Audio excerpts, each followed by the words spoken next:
আসসালামু আলাইকুম রহমতুল্লাহ। ভারতীয় কিছু টেলিভিশন চ্যানেল বাংলাদেশ সম্বন্ধে এমন কিছু কথা বলে যা না বললেই না।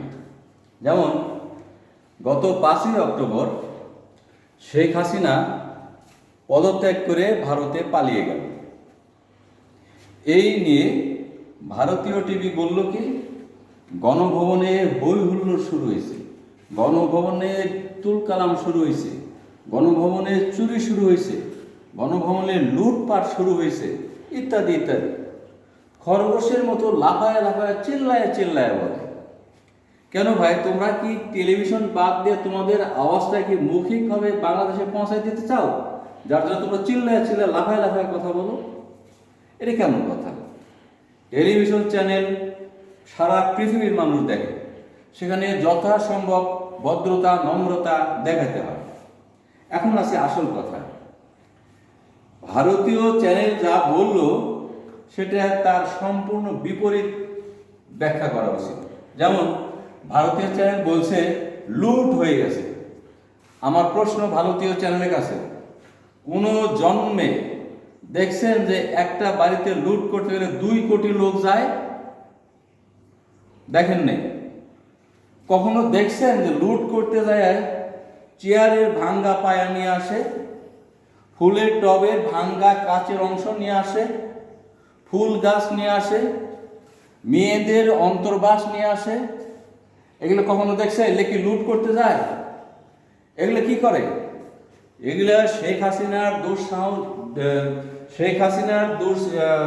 দুঃশাসনের যে একটা 16 বছরের পুঞ্জীবিত বহিঃপ্রকাশ, রাগের বহিঃপ্রকাশ।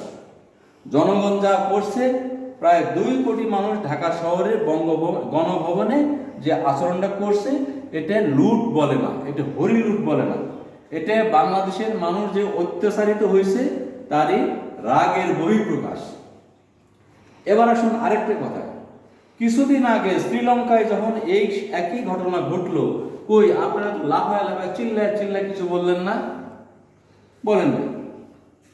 আচ্ছা, না বললেন।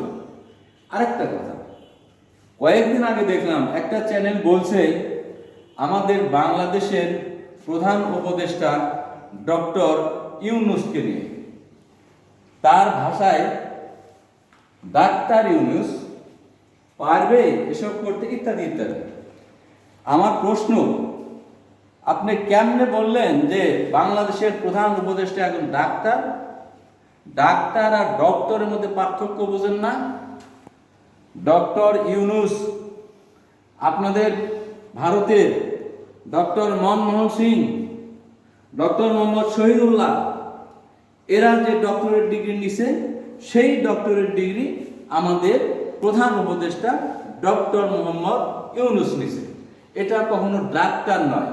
এটা ডাক্তার হলো যে চিকিৎসক, মেডিকেল ডাক্তার, চিকিৎসক। আপনি আমাদের ইউনূস স্যারকে আপনি ডাক্তার বলে যে ছোট করছেন বলে মনে করতেছেন, আসলে কিন্তু ছোট না। ডক্টর ইউনূসকে সারা পৃথিবীর মানুষ চেনে। আমার জানা মতে ডক্টর ইউনূসের 137টা দেশের সাথে তার বন্ধুত্ব আছে। আপনার কয়টা আছে বলেন? আমরা ইচ্ছে করলে আপনার মতো চিল্লায় চিল্লায় অনেক চ্যানেল কথা বলতে পারি, কিন্তু আমরা ভদ্রতা জানি, আমরা জানি বলে আমরা ওই সমস্ত করব না। অতএব ভারতীয় চ্যানেল, আপনারা ভদ্র নম্র ভাষায় অনেক কিছু করতে পারেন, আপনারা তাই করবেন। আমাদের ডক্টর ইউনূস স্যারকে নিয়ে কোনো রকম কথা বলবেন না। ডক্টর ইউনূস স্যার কি বলে কি করে শুধু চায়ে চেয়ে দেখেন, wait and see. Abdul Wahab, সাম্প্রতিক টিভি।